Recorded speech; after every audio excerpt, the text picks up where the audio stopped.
Hello friends, എല്ലാവർക്കും പുതിയൊരു വീഡിയോയിലേക്ക് സ്വാഗതം. ഇന്നത്തെ കഥയിൽ രാഹുലും ഗോകുലും കണ്ടുമുട്ടുന്നു. ഗോകുലിനോട് രാഹുൽ ചോദിക്കുന്നുണ്ട്, നീ ആണെങ്കിൽ ഞങ്ങളുടെ വീട്ടിൽ വന്ന് ഓരോന്ന് ശല്യം ചെയ്യുകയാണ്, എന്നിട്ട് നീ വിളിച്ചെടുത്ത് ഞാൻ വന്നേ ഉള്ളൂ, എന്തിനാണ് വിളിച്ചതെന്ന് ചോദിക്കുന്നു. ഗോകുൽ അപ്പോൾ പറയണം, നിനക്കും ഉപകാരപ്പെട്ട ഒരു കാര്യം പറയാൻ വേണ്ടിയാണ് വിളിച്ചത്. നീ എപ്പോഴും ഇങ്ങനെ അടിമയെ പോലെ ജീവിച്ചാൽ മതിയോ? എനിക്ക് മാളൂനെയാണ് വേണ്ടത്. ഞങ്ങളുടെ ഗൗരിയുടെ മകളാണ് മാളു. അവളെ തന്നാൽ നിനക്കാണെങ്കിൽ എല്ലാ സ്വത്തുക്കളും തരാമെന്ന് പറയുന്നു. എന്തായാലും ഒന്ന് ആലോചിച്ചിട്ട് തീരുമാനിച്ചാൽ മതി, എന്നെ തിരിച്ചു വിളിക്കണമെന്നൊക്കെ പറയുന്നു. രാഹുലാണെങ്കിൽ എല്ലാം കേട്ടിട്ട് അവിടെ നിന്നും പോകുന്നു. പിന്നീട് കാണിക്കുന്നത് ഹൈമാവതിയും ശ്രേയയും ദേവയാനിയമ്മയുമാണ്. ഹൈമാവതി പറയാണ്, ഗംഗയും മാളും മഹിയും ഇതുവരെയും വന്നിട്ടില്ലല്ലോ. ശ്രേയയുമായിട്ട് വിവാഹം ഉറപ്പിച്ചിട്ടും മഹിയാണെങ്കിൽ വേറൊരു പെണ്ണുമായിട്ട് ചുറ്റിക്കറങ്ങുകയാണ്. അതെങ്ങനെ എൻ്റെ മകൾ സഹിക്കുമെന്നൊക്കെ പറയുന്നു. ദേവയാനിയമ്മ എപ്പോൾ പറയുന്നുണ്ട്, ഇനിയും കുറച്ചു കാലമല്ലേ ഉള്ളൂ, അതിനുള്ളിൽ ശ്രേയയുടെയും മഹിയുടെയും വിവാഹമൊക്കെ നടത്തുമല്ലോ എന്നൊക്കെ പറയുന്നു. പെട്ടെന്ന് തന്നെ അവിടേക്ക് മഹിയും ഗംഗയും മാളും വരുന്നുണ്ട്. ഗംഗ എല്ലാവരും കുറ്റപ്പെടുത്തുന്നുണ്ട്. വയ്യാത്ത മുത്തശ്ശിയെ ഒറ്റയ്ക്കാക്കിയിട്ട് നീ എന്തിനാണ് വന്നതെന്നൊക്കെ ചോദിക്കുന്നു. മാളു അപ്പോൾ പറയുന്നുണ്ട്, എന്തിനാണ് എല്ലാവരും കൂടെ ഗംഗയെ കുറ്റപ്പെടുത്തുന്നത്?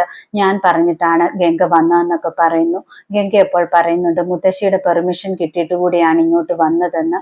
മഹി അപ്പോൾ പറയുന്നുണ്ട്, മുത്തശ്ശിയെ ഞങ്ങൾ ഇങ്ങോട്ട് വിളിച്ചതാണ്, പക്ഷെ മുത്തശ്ശി വന്നില്ല എന്നൊക്കെ. ദേവയാനിയമ്മ അപ്പോൾ പറയണം, മുത്തശ്ശിക്ക് തറവാടാണ് ഇഷ്ടം, ഇങ്ങോട്ടൊന്നും വന്ന് താമസിക്കില്ല എന്നൊക്കെ പറയുന്നു. ദേവയാനിയമ്മ വീണ്ടും പറയുന്നുണ്ട്, മഹിയും ഗംഗയും കൂടെ ഒരുമിച്ചൊക്കെ നടന്നാൽ ശരിയാകത്തില്ല. പണ്ടത്തെ പോലെ ഒരുമിച്ച് നടന്നാൽ ആൾക്കാർ പലതും തെറ്റിദ്ധരിക്കും. അങ്ങനെയാണെങ്കിൽ ഗംഗയുടെ വിവാഹാലോചനയിലൊക്കെ അത് ബാധിക്കുമെന്നൊക്കെ പറയുന്നു. പിന്നീട് ഗംഗയാണെങ്കിൽ മാളുവിന് കഴിക്കാൻ കൊടുക്കുന്നു. ആ സമയത്ത് മാളു പറയുന്നുണ്ട്, ഇന്ന് നമ്മൾ 3 പേരും കൂടെ പോയത് എത്ര നല്ല രസമായിരുന്നു, ഇതുപോലെ ഇടയ്ക്കിടയ്ക്കൊക്കെ പോകണമെന്ന് പറയുന്നു. ഗംഗ എപ്പോൾ പറയുന്നുണ്ട്, മഹിയേട്ടൻ എപ്പോഴും പോകാനൊന്നും പറ്റത്തില്ല, ജോലിയൊക്കെ ഉണ്ടെന്ന് പറയുന്നു. മാളു എപ്പോൾ പറയണം, മഹിയും ഗംഗയും കാണാൻ ഒരുപാട് ചേർച്ചയുണ്ടായിരുന്നു, നല്ല ബെസ്റ്റ് ഫ്രണ്ടിനെ പോലെ ഉണ്ടായിരുന്നു, എൻ്റെ അച്ഛനെയും അമ്മയും പോലെ തന്നെ ഉണ്ടായിരുന്നു എന്നൊക്കെ പറയുന്നു. ഗംഗയ്ക്ക് അത് കേൾക്കുമ്പോൾ സന്തോഷമാകുന്നുണ്ട്. വീണ്ടും പറയാണ്, മുത്തശ്ശി എന്തിനാണ് ഗംഗയെ വേറെ വിവാഹം കഴിപ്പിക്കാൻ ശ്രമിക്കുന്നത്? മഹിയെ വിവാഹം കഴിച്ചാൽ പോരെ? അങ്ങനെയാണെങ്കിൽ ഈ വീട്ടിൽ തന്നെ നിൽക്കാമല്ലോ എന്നൊക്കെ പറയുന്നു. ഗംഗ അപ്പോൾ പറയാണ്, അങ്ങനെയൊന്നും പറയാൻ പാടില്ല, ശ്രേയച്ചിയാണ് മഹിയേട്ടൻ വിവാഹം കഴിക്കേണ്ടതെന്നൊക്കെ പറയുന്നു. ആ സമയത്ത് ഗൗരിയും അവിടെ ഉണ്ടായിരുന്നു. ഗൗരി അപ്പോൾ പറയുന്നുണ്ട്, എൻ്റെ സ്ഥാനത്ത് ഗംഗ തന്നെയാണ് വരേണ്ടതെന്നൊക്കെ. അവളും അപ്പോൾ പറയണം, മുത്തശ്ശിക്കാണെങ്കിൽ ഇന്ന് മഹിയെ ഒട്ടും ഇഷ്ടമായിട്ടൊന്നുമില്ല, അവിടെയാണെങ്കിൽ വേറൊരു ചെറുപ്പക്കാരനെ കണ്ടില്ലേ, അയാളെയായിരുന്നു ഇഷ്ടം. അയാളാണെങ്കിൽ നമ്മളെ ഫോളോ ചെയ്ത് വീട്ടിലും വന്നു, എനിക്ക് പക്ഷെ അയാളെ ഇഷ്ടപ്പെട്ടില്ല എന്നൊക്കെ മാളു പറയുന്നു.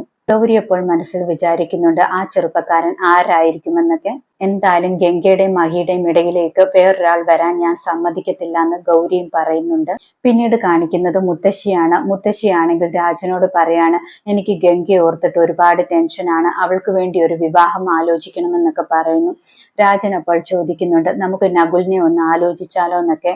മുത്തശ്ശി അപ്പോൾ പറയണം, നകുലിനെ കുറിച്ച് കൂടുതൽ കാര്യങ്ങളൊന്നും അറിയത്തില്ലല്ലോ, പിന്നെ എങ്ങനെയാണ്, എന്തായാലും ഒന്ന് അന്വേഷിക്കാനെന്നൊക്കെ പറയുന്നു. പിന്നീട് കാണിക്കുന്നത് ഗോകുലിനെയും രാഹുലിനെയാണ്. രാഹുൽ ആണെങ്കിൽ ഗോകുലിനോട് പറയുന്നുണ്ട്, ഞാൻ കരാറൊക്കെ സമ്മതിച്ചിരിക്കുന്നു, എനിക്ക് സമ്മതമാണ്, മാളുവിനെ ഞാൻ എത്തിച്ചു തരാം, എനിക്ക് സ്വത്തുക്കൾ വേണമെന്ന് പറയുന്നു. ഗോകുൽ അപ്പോൾ പറയാണ്, എനിക്ക് സ്വത്തുക്കളൊന്നും വേണ്ട, മാളുവിനെ മാത്രം മതിയെന്ന് പറയുന്നു. രണ്ടുപേരുമാണെങ്കിൽ കൈ കൊടുക്കുന്നു. പിന്നീട് കാണിക്കുന്നത് മുത്തശ്ശിയാണെങ്കിൽ ദേവയാനിയമ്മയെ വിളിക്കുന്നു. ദേവയാനിയമ്മയോട് പറയാണ്, ഗംഗയ്ക്കാണെങ്കിൽ ഒരു കല്യാണാലോചന വന്നിട്ടുണ്ട്, നല്ല പയ്യനാണെന്ന് പറയുന്നു. ചടങ്ങൊക്കെ ആണെങ്കിൽ അവിടെ വെച്ച് നടത്താമെന്നാണ് തീരുമാനിച്ചിരിക്കുന്നതെന്ന് പറയാണ്.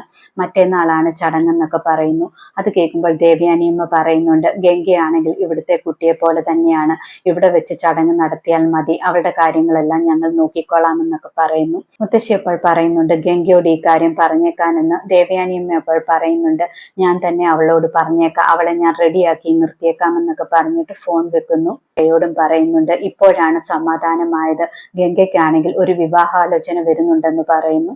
ഇതോടെ ഇന്നത്തെ കഥ അവസാനിക്കുന്നു. പുതിയൊരു വീഡിയോയുമായി വീണ്ടും കാണാം. താങ്ക്